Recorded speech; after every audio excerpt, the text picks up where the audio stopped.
Hi mga Chonglags! Guys, kumusta kayo? Sana'y nasa mabuti ating kalagayan at ligtas sa lahat ng bagay.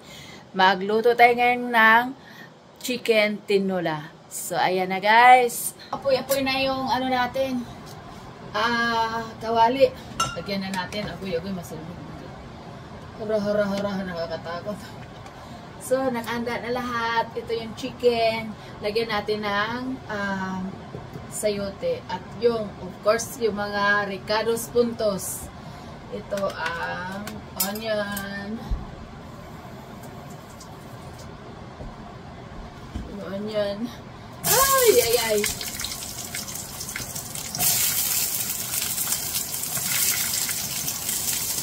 Ito na. Yung onion natin. At ilagay na rin natin ang ating luya, ginger.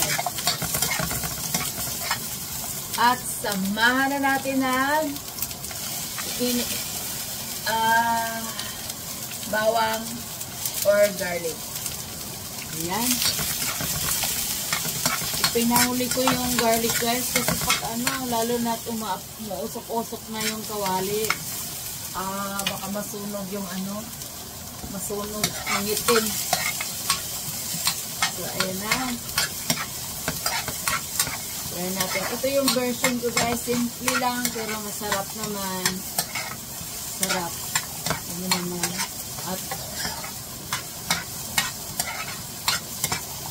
pag brown na siya, pwede natin ilagay yung chicken.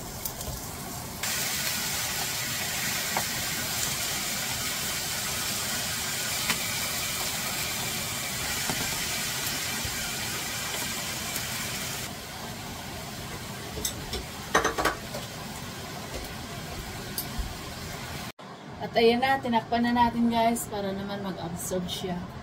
Maya-maya, buksan natin. So ayan na guys. Tingnan natin. Ay, ano-ano na. So, natin, lagyan natin ng kunting lorin.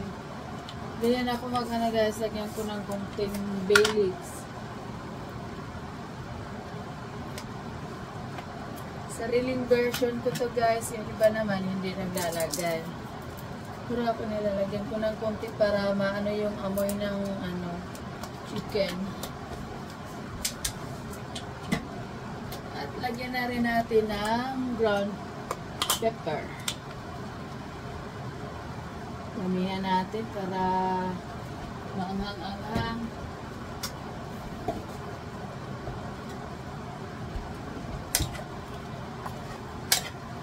At saka nila, ang ko guys, tinanggal ko yung mga balat-balat kasi mga taba-taba na rin yun. Alam mo naman, pag may edad na tayo, tayo ng mag-ingat sa mga kinakain. Masarap nga talaga yan, kaso lang, magkasira naman sa ating health. Yan, takpan natin uli. At nilagyan na rin natin ng asin. At lagyan na rin natin ng tubig guys. Para naman maging malinaman.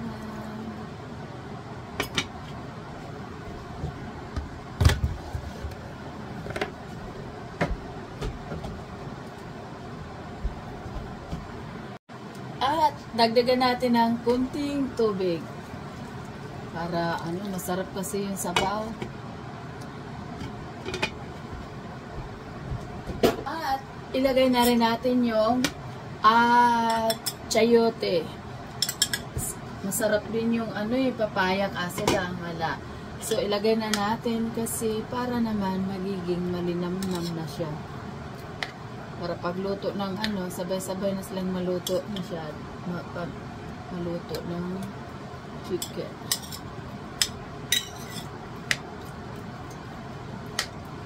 Ayan na.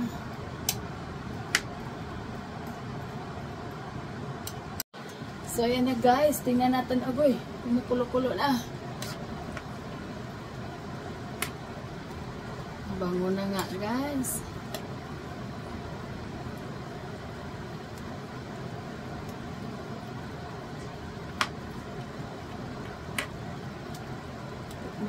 natin.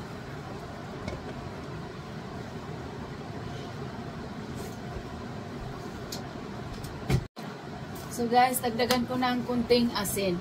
Bali ang nilagay ko lang dito guys, asin at saka salt, and then sa patis. Yun lang. Ayan.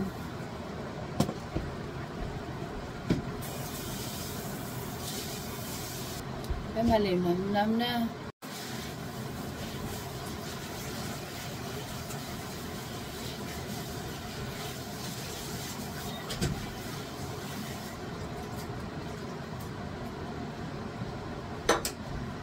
At saka guys, para naman may dahon, may nakita ako sa ref na turnips. Hindi ko alam kung ano to diyan sa atin. So ilagay ko na rin para may dahon. Parang cabbage, ay oo, parang cabbage or pizza ito sa atin. Dito naman, turnips.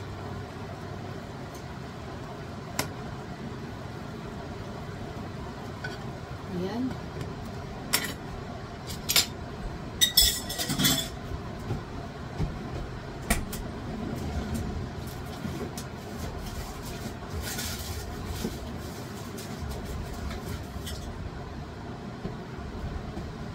At ito guys, lagyan natin ng sili. Binigay ito ng kaibigan ko. Silagay na rin natin. Wala. Naka-frozen kasi ito kaya hindi ko maputol. Mamaya ko na lang siguro ito putulin.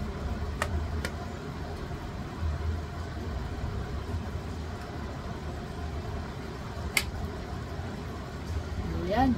Mabango na. So mabango na guys. So guys, tikman na natin. Masarap na to kasi ano na yung luto na lipat ko na kasi ano na yung gulay madurog na. Natin guys. Sarap, okay na timplang. Sarap na sarap. Yung manok. So, ayun na guys, simple lang yung natin, yung my own version of tinulang manok. Like, simple lang yung ingredients, chicken, yung instead of papaya, at chayote, at thank God naman na may chayote dito, nagtitinda ng chayote.